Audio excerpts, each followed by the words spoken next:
Okay, ladies and gentlemen, Premier League predictions, game week three. You know how this goes at this point. We'll have a quick look back at game week two. I'd also like to apologize for everybody watching the video with eyes. I had my beard trimmer on me today, and the little teeth on the beard trimmer, as I was tidying myself up, they split. So I took a massive chunk out of my beard on the left-hand side, and it was not recoverable. So I'm looking like Thingy Walters, John Walters, the director right now with the tash. So you'll have to forgive me. This was not a style choice. Oh my I'm making the days. most of a bad situation here. So apologies about that. On top of the fact that I look like John Walters, I also got absolutely smoked by James in game week two predictions here. You can see James with 8 total points, two correct scores from the weekend as well. Myself only with four correct results out of the 10. That has our total at the moment. Myself with 10 points, James with a 3 point lead on 13 points. As as we get into game week three. So, James, it's your team, so I'll give you the honors. And unless you had anything to say, I guess about game week two, we can just crack straight on with game week three. Anything you wanted to say about last week? Decent for me. Couple of results, a little bit, annoyed about, but I didn't see it coming. Didn't see Chelsea winning the way that they did, and didn't see Arsenal picking up a victory at Villas. But I'll take it. I will take it anyway, and I am going to run with it. Well, let's get you started then, James. It's your Arsenal hosting Brighton. Brighton, who came off their victory against Manchester United. Arsenal at home. Thoughts on this game? Just two teams who won both their games. Brighton, obviously having two real difficult games in terms of going away to Goodison Park and then playing Man United at home and getting maximum points off that is very impressive on like their side. When like you look at Arsenal, for instance, two games, two clean sheets, very solid offensively. Doesn't look crazy, but being able to get the job done. This is a huge game based on like the start of the season and Brighton's record at the Emirates, Jack, isn't too bad. They've been able to spoil the party a couple times against Arsenal like at the Emirates, famously under Unai Emery a couple of times. I think they were able to beat Mikel Arteta once at the Emirates Bowl, but overall they have a decent record there. But this will be a very difficult game for Arsenal. Brighton are absolutely flying. New manager since they always seem to have one, but the way this Arsenal team's playing, Jack, they find a way to win. Yeah, sometimes it's not pretty. Sometimes they may bore you to death, but they know how to win games. This is Jack. This is an efficient football team who know how to get the job done. And to me, they have killers in there, like to me, like a player like Leandro Trossard, who can just do something out of nothing. I'm gonna back my team here to do it. I'm gonna say that we're gonna keep another clean sheet, Jack. As great as Brian has been, I'm gonna say 2-0 Arsenal again. Oh man. Well, in no shock at all, James and I have got the same result again for another game. So 2-0 for me as well. Yeah, look, again, James, I think you touched on all the right points. Arsenal, and again, this is maybe a conversation for another day and maybe a whole dedicated video. They need to win something. And again, they're not gonna win a trophy in game week three. But it will certainly help them on their way to winning a trophy in the Premier League if they do win in game week three. Yeah, this team, how good they've been, kind of how consistent they've been. They need to start bringing in some silverware, whether that's domestic cups, European trophies, or Premier Leagues. I would say probably their best chances in the Premier League. Would you believe it? And again, I just think solid at the back, good foundation, consistent at the front, good patterns of play. And like you said, somebody like Trossard, again, I'm kind of backing him to come off the bench and maybe when they're 1-0 up, potentially get the second, maybe my bet for the week, who knows? But yeah, I can see this being relatively convincing. And James, you said kind of a difficult start for Brighton these first three games, and they've done unbelievably well. You'd imagine they'll come unstuck against Arsenal away from home. Okay, moving straight on to Forest versus Wolves. Very, very strange game that I don't really know what to make of. My little bit of Roma info that I've got here is hopefully Eduardo Bove is not a Nottingham Forest player by the time that this game rolls around because I want him to stay at Roma. Failing that, I want Nottingham Forest to pay a huge fee for him because I like him very much. So I'd like that player not to leave my team. But look, Forest, very, very hard team to judge at the moment. A couple people thought they might be primed for the drop, and who the hell knows how Wolves are going to recover from their 6-2 game against Chelsea. One thing I will say that to add to that Wolves game was I think the XG was like under 2 for Chelsea. So again, I know not everybody's a massive subscriber to the XG philosophy and the way in which that works, but if we're looking at actually the way that the game played out, it should have been much closer to a draw between Wolves and Chelsea. Chelsea were just clinical with the chances they created against what you would have expected them to do, which I think maybe took away from the result and made it seemingly more dominant than it was. So 1-1 for me in that one. James, how have you got this one going? Oh, Jack, why do we constantly do this thing where we pick the same results? Uh, it's so annoying because like me just looking at the evidence of the game, these are Nottingham Forest and Wolves have played 4 times in the Premier League. Jack, three of the games have ended up in a draw. Forest were able to get a big win against Southampton. Granted, Southampton have been have been promoted, so like that kind of gives them a bit more leverage there. Wolves, on the other hand, Jack, have failed to win in their last 5 games in the Premier League. But granted, they've played Chelsea, Arsenal, Liverpool, and Man City in that time period there. 1-1 is what I was looking at, Jack. I'm trying in my best to see can I have a change, and it's just not happening. I'm gonna stick with it and say 1-1 in this game. Next one, no matter what, me and Jack gonna have different We- We'll see. uh We'll see. So, results. James, I hope so. Leicester versus Aston Villa. What are you going to make of that game? Um, just wait there. I'm just hoping to bring up all the stuff there. Well, to be fair, Leicester were able to get an incredible, to me, 1-1 draw against Spurs based on the fact that Jack they were absolutely pummeled, but also go away to Fulham in a game that was in the balance. Yeah, them losing it. It's been difficult for them because I'm not sure if they're going or coming. Like to me in this Premier League season, I look at like a team like Aston Villa in their prime to challenge for in like their prime to prime challenge for the Champions League again. Ollie Watkins is needed a goal after, to me, 2 absolute sitters against Arsenal missing. Now, ultimately, he cost them the points with their misses there. I'm going to say 3-1 Aston Villa. No, but I believe that they're going to go away from home and have a big, big victory. So we'll take a look at my score here as well, if I can just reveal this very quickly. I've also gone for Oh, 3-1 yeah. as well. Look, guys, I similarly to James, and again, we will hopefully have some different ones here at some point. James, I'm not gonna lie to you. uh, if you beat me last week 8-4, we do have different scores a fair amount of times. So hopefully there's not too much. I'm gonna have to change my scoreline based on it. Let's go 2-1. Let's go 2-1. Um, Everybody watch as well as it's 2-1 and not 3-1. That's the kind of luck I've had yeah, and you know, riding off just of gotta last have week. some change to it. But yeah, look, 1-3. Similarly for me, I just think that this Leicester team are kind of going to go down. Plain and simple. I just don't see them really recovering from this in a major way. And again, conversation for another day, potentially a longer video. But I think a lot of these teams, we see it with the teams that come up, go immediately back down.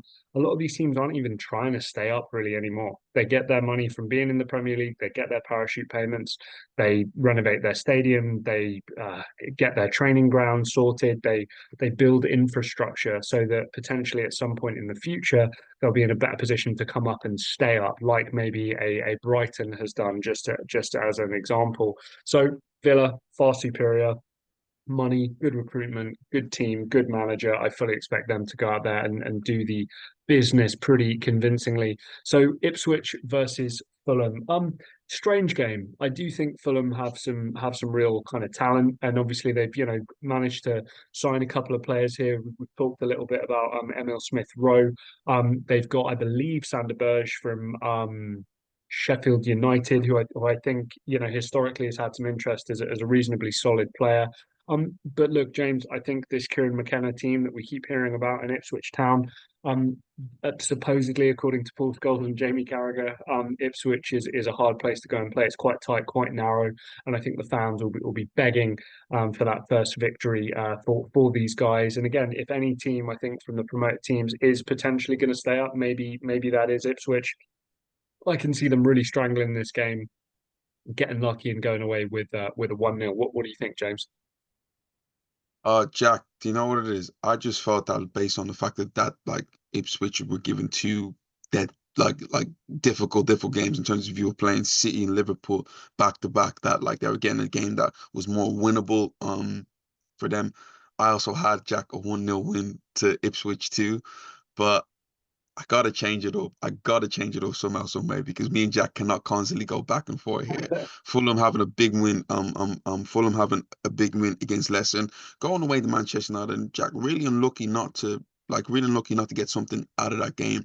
So I'm gonna sit on the fence here just to kind of change it up a little bit. I do believe Ipswich are gonna win, but just to change it up a bit, I'm gonna say 1-0. One all. Okay. Yeah. Gotcha. Right. James, we'll stick with you. Brentford versus Southampton. What have you got in this one? Well, 1 second.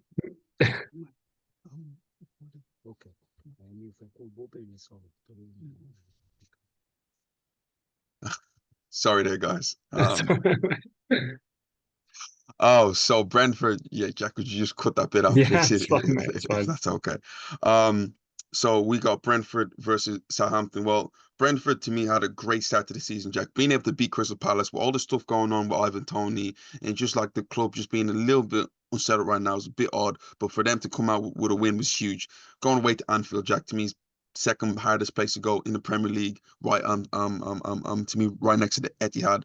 That was always difficult there. Them having Southampton, a team who just came up, like Jack, who just came up from the Premier League, who narrowly lost 2 games against Nottingham Forest and the Newcastle. I just see them going through the same trend, Jack. And granted, like Aaron Ramsdale might be their goalkeeper by that time, but unfortunately, he won't be keeping a clean sheet. And I'm going to say it's going to be 2-1 to Brentford. Okay, we have a disagreement, which we like to see. Yeah, James, I got 3-0. I think this Brentford team is run really, really well. And for whatever reason, they seem to have, even in the early part of the season, I know it's early, but the vibe around that Brentford feels far more positive than it did last season already. So I think we'll see them outperform again, especially at Brentford. I just think they're much, much stronger there. I know that's a bit of a cliche to say a home team is stronger at home. It's like most teams are that way, but I think Hmm. that there's going to be a huge kind of golfing class here. Again, Aaron Ramsdale coming in, I think is brilliant, but does he start immediately? I'm kind of unsure on that one. Maybe he needs a week and a half or so to get to know the players and become a bit more comfortable. Maybe get a I don't know, a reserve game in his under his belt, or at least a bit more training with the players that he's actually going to be playing with before he immediately gets thrown in goal. And I just think Brentford are kind of rolling. Again, good start to the season in terms of their performances, and James, Brentford really are one of these teams where Ivan Toney or no Ivan Toney, any player that they bring in any of these positions, I fully back to do the business. Their recruitment team is very, very strong.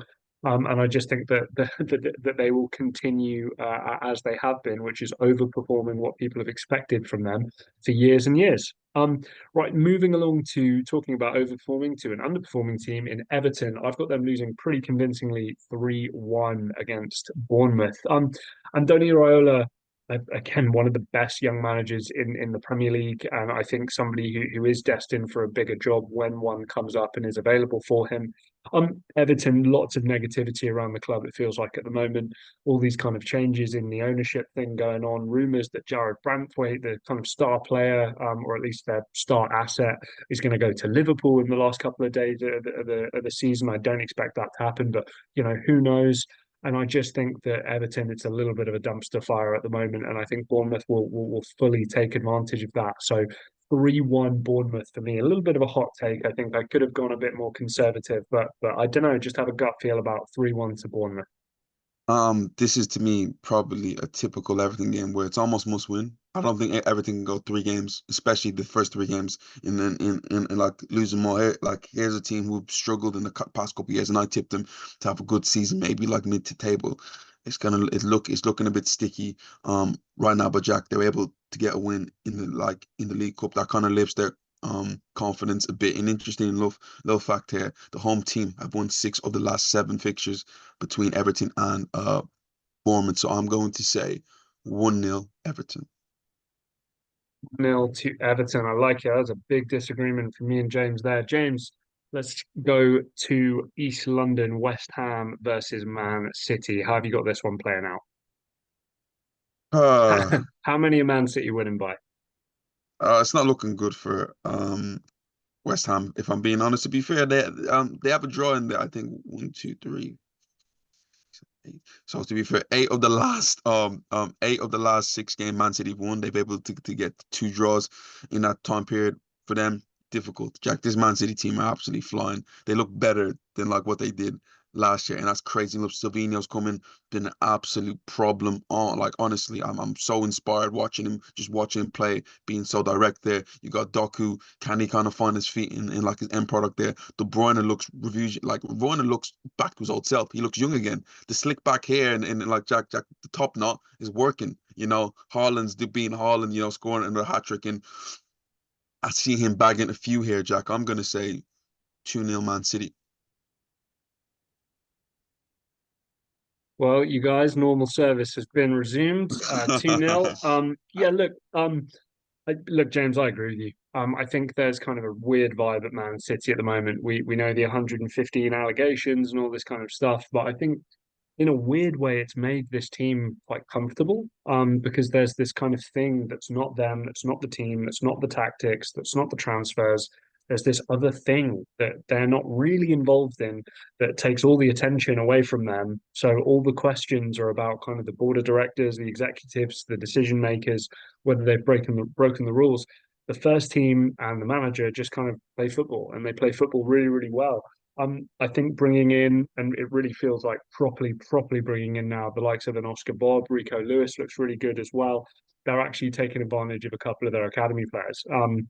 I know for whatever reason it didn't work out, but you can only imagine you throw Cole Palmer into this mix and see what happens as well, or what would have potentially happened if he'd have stayed as well.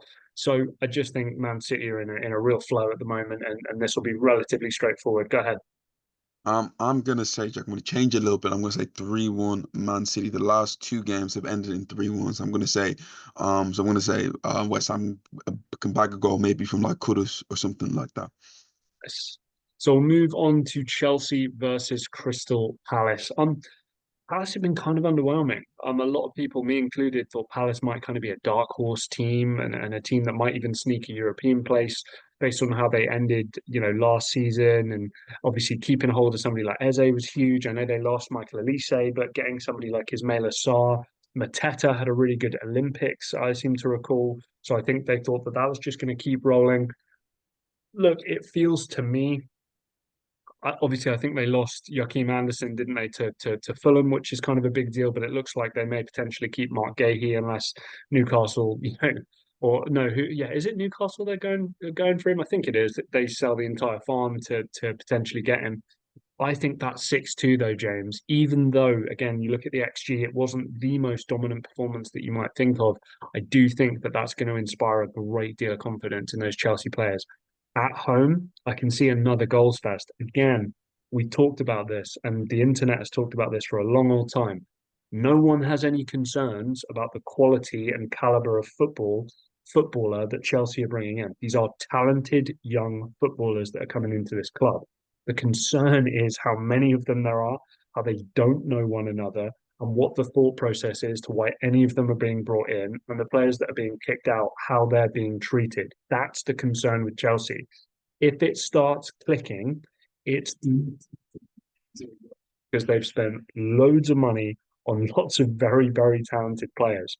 I think that 6-2 is going to really, really kind of kick them into gear into what should be a relatively straightforward game for them. I'm going to say they score four, concede one, 4-1 to Chelsea. James, how have you got this one playing out? Jack, I like to do my evidence. I know I like to do a little bit of research, and it's not looking good for Crystal Palace, Jack.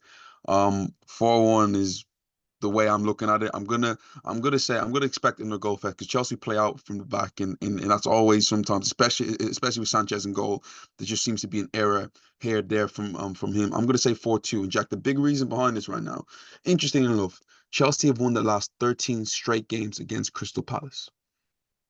So that there is a mass 13 straight wins against them.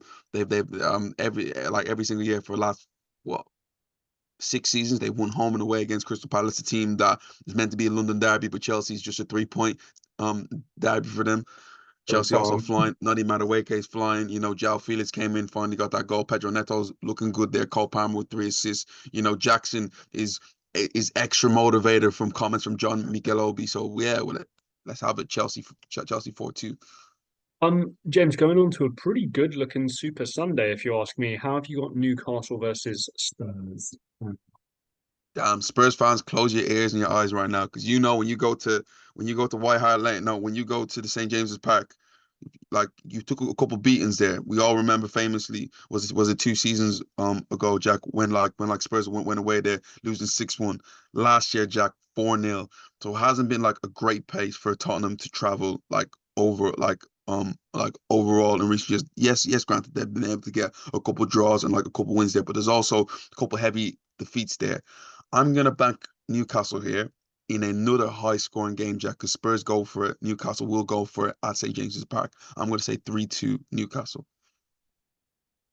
All right, so I like this one already, and I'll tell you why, because I have it 3-2 the other way. Um, I've been and am usually pretty impressed with Spurs. I think we know the issue with Spurs, and again, not to pull up all the memes again, but the whole it is the history of the Tottenham and all this kind of stuff. That's what lets them down.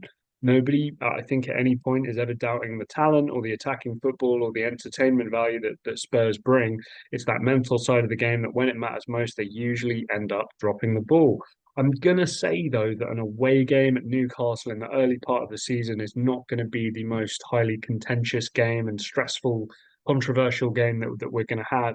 And I think after their 4-0 win, I think Dominic Solanke being injured, as crazy as it may seem, actually kind of unlocked them a little bit.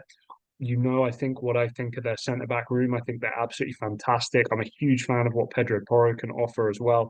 Midfield looks good. Madison with a point to prove. I feel pretty good about Spurs going into this. We know that despite what I've just said about the centre backs, we know they can be a bit leaky. The interesting wrinkle that I want to add to this game, which I think is most fascinating, though, is Sandro Tonali is back playing football. Now, does he get picked immediately and get thrown straight back into the team? Because that changes things a great deal. Or is he slowly brought back in over the coming weeks? We will see. But one thing I can tell you for certain is it's a completely different game with him playing or without him playing. Okay, moving on to the second part of Super Sunday, and I think we have to say Man United Liverpool game of the week. I've got Liverpool winning this one 2-1. I think it's kind of scrappy. I think it's kind of bitty. I think that Man United look kind of okay, but don't really take their chances. And I think that Liverpool had less chances, but I think Liverpool score their chances. And I think that's the biggest difference in the game. I will say this, I guess, going forward. I do think the Arnie Slot bubble will burst here at some point. I don't necessarily think that they will make top four. I do think that they're going to slow down here at some point over the course of the season. And Man United and Man United fans, Manuel Ugarte and these signings and whatever the hell's going on, I think these are positive things, but I think you're only going to see this bear fruit and these transfers and all this stuff bear fruit going to take a while. So I think that there's probably going to be a few more losses. And as much as I think it will be turned around here potentially at some point, there might be some teething problems with a lot of these new players coming in and a lot of players going out. So I do have Man United losing at home 2-1 to Liverpool. Jack, I'm like me just looking at it overall. I think last season was kind of like the beginning of the end of Liverpool's run to the title, like the way that they played in the first half, destroying Manchester United, and ultimately Jack ended up with a draw that kind of just led to like the demise at like the end from team that was flying. And he's come in there flying, 2 wins, 4 goals, no goals conceded, looking good, solid. You got Salah looking like he's playing with a smile on his face again, and like ready to go, and just a lot of stuff there. And Liverpool obviously have some big victories at Old Trafford in recent years, but Man United need something from this game, Jack. They can't go back to back losses, and especially away to probably their biggest rival, Liverpool. I'm going to say the Old Trafford crowd is going to push them, and it's going to push them enough, Jack, to at least get a point in this game. So I'm going to say 1-0. Ladies and gentlemen, at home, what do you think? You know the way this works. Drop it in the comments section with your own predictions. We don't want to hear anything about how you got them all right if there's no proof and no evidence. While you're down there putting your predictions, please do me and James a favor and drop a like on the video while you're down there. If you're not subscribed, A, why aren't you subscribed? B, hit that subscribe button. If you hit the bell as well, you'll be alerted to when we post as well. James, anything else from you, mate? Guys, as Jack said, like, share, and subscribe, and just just keep it coming with all the comments and everything like that, and let us know, guys, what you think results wise. And as I said, Jack, don't blag it. Let us know right now. Comment down below, and we will see me and you guys next time, or me and Jack next time. So I'm all over the place. Bye bye bye bye bye.